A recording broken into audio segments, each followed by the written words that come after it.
आज 8वीं कक्षा का चौथा पाठ दूसरा भाग पढ़ाने जा रहे हैं। कल का जो पाठ हो चुका था उसके बारे में एक बार पुनरावृत्ति करें तो कवि का नाम था बाल सरोवराही। इनका जन्म 1936 में हुआ। इनकी प्रमुख रचना सूरज का रथ और इनको कई सारे बाल साहित्य पुरस्कार मिले थे। और कल का जो पढ़े थे, चांद रात में दिशा दिखाता है, सूरज दिन में सोने सा चमकाता है और नदियाँ हमें हमारी प्यास बुझाती है।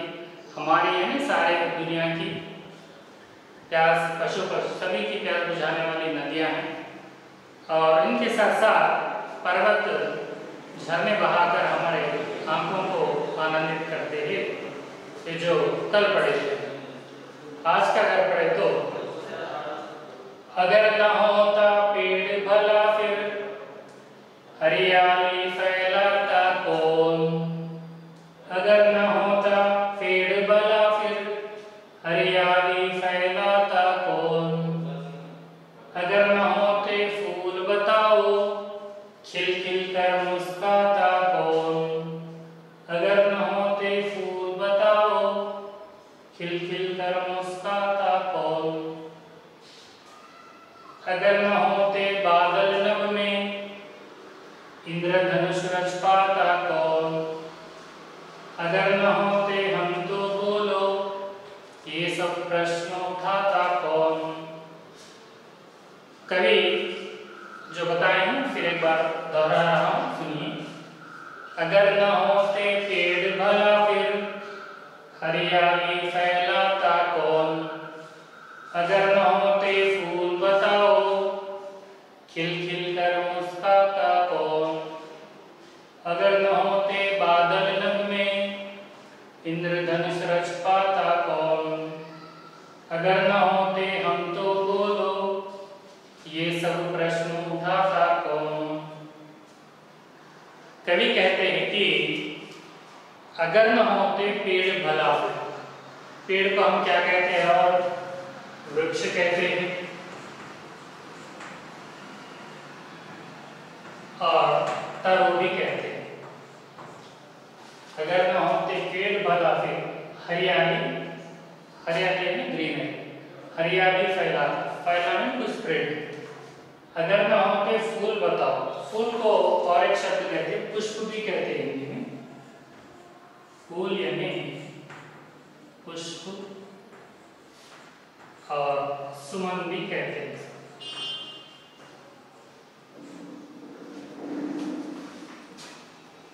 मुस्कुराना है, मुस्कुराना स्माइल, हंसना अलग, मुस्कुराना, हंसना हा कह सकते हैं, मुस्कुराना सिंपल स्माइल।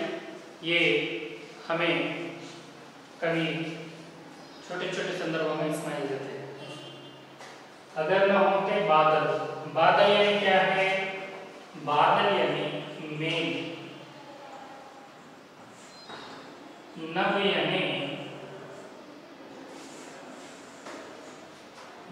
यानी आकाश, आसमान,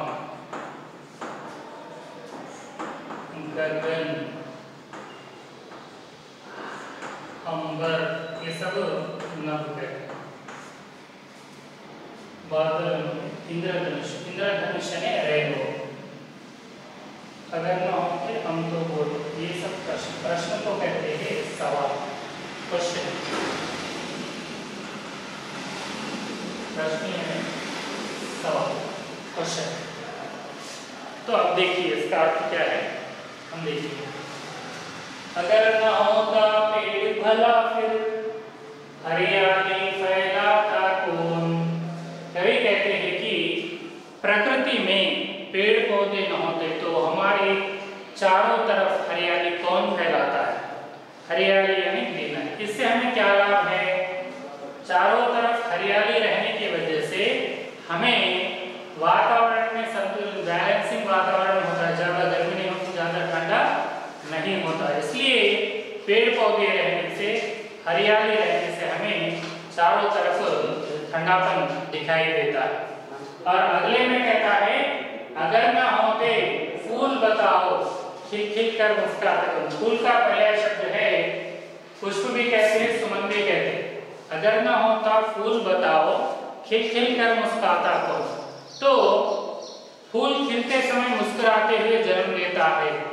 तो यहाँ भी कहने का अर्थ ये है कि फूल से हमें मुस्कुराने की बात सीख सकते हैं, अर्थात प्रकृति के हर कण कण से कुछ ना कुछ हमें सीखना चाहिए, इसको अपनाना चाहिए, जिसकी वजह से हमारे जीवन में परिवर्तन आ सकता है।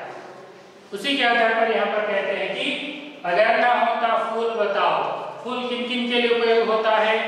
जैसे भगवान को पूजने के लिए, स्त्रियां अपने सर में धारण करने के लिए और फूल की माला बनाने के लिए। इस प्रकार कई सारे उत्सवों पर अलंकरण करने के लिए फूल का उपयोग किया जाता है। अगर न होते फूल बताओ खिल कर मुस्कुराता कौन। यानी फूल से हमें मुस्कुराहट की संदेश मिलता है। फूल खिलते खिलते जिस प्रकार मुस्कुराता है उसी प्रकार हमें एक दूसरे से बात करते समय मुस्कुराते हुए बात करना, ताकि आगे वाला भी इच्छा शक्ति से सुनने की कोशिश करे। हम गुस्से से बात करें तो आगे वाला सुनने की कोशिश नहीं करता। तो इसलिए मुस्कुराते हुए आगे से बात करना, आगे वाले से अच्छे रहना, तो मुस्कुराकर बात करना बहुत जरूरी है। यह संदेश हमें फूल के द्वारा मिलता है। पहला हो गया पेड़ से हम हरियाली। अगर पेड़ ना होते तो हरियाली कहाँ से मिलेगी? चारों तरफ हरा भरा कहाँ रहेगा? जैसे इस स्थिति में हर वर्षा ऋतु होती है। जैसे हम गर्मी के मौसम में नहीं, समर में देखते तो जिधर भी देखो धूप ही धूप नजर आती है, गर्मी बढ़ते जाती है। लेकिन वही वर्षा ऋतु में देख सकते हो चारों ओर हरियाली छाने की वजह से वातावरण संतुलन रहता है, बैलेंसिंग वातावरण हमें दिखाई देता है, जिसकी वजह से ना हमें गर्मी होती है ना हमें ठंड होती है। इस प्रकार हरियाली से हमें लाभ है। पुष्प फूल से हमें कई सारे लाभ हैं जो अब तक जान चुके हैं। भगवान की पूजा करने के लिए, स्त्री अपने सर में कई सारे अलंकरण करने के लिए, इससे कई सारे लोगों की फूल बेचकर कई सारे लोग जीविका भी चलाते हैं। और अंतिम में फूल का संदेश है कि मुस्कुराते हुए जीना सीखो। यानी हर एक दूसरे से बात करते समय सिंपल स्माइल के द्वारा हम बातचीत कर उनसे अट्रैक्टिव करें, ताकि हमारे से अच्छा बात करें। अगला है अगर न होते बादल लम्हे इंद्रधनुष रच पाता कौन।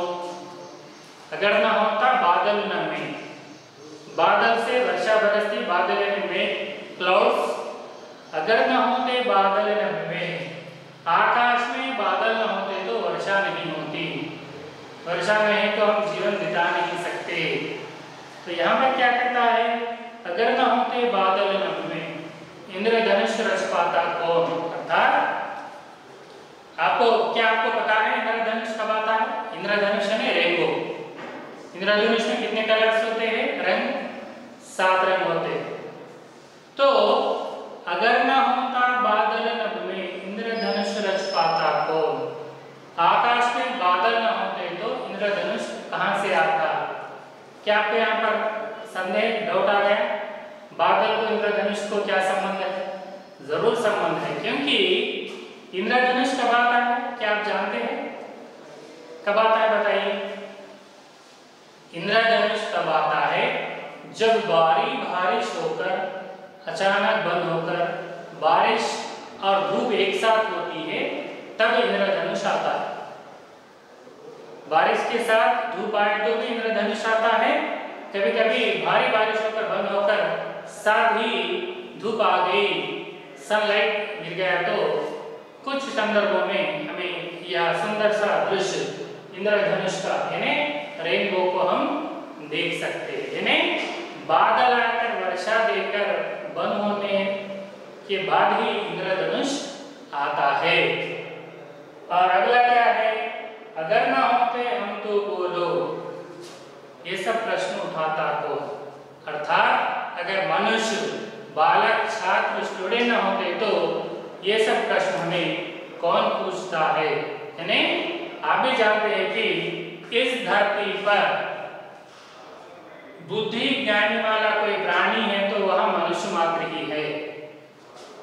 मनुष्य के मन में ही तरह तरह के प्रश्न उत्पन्न होते हैं, जिसके वजह से तरह तरह के आविष्कार, इन्वेंशंस, जैसे प्राचीन काल में चलते थे, उसके बाद साइकिल आई, कार आई, बस आई, प्लेन आई, आजकल हवा में भी, हवाई जहाज में भी उड़ते हैं, नदियों और समुद्रों में शिप्स द्वारा हमें यात्रा करते हैं। ये सब नए नए आविष्कार है।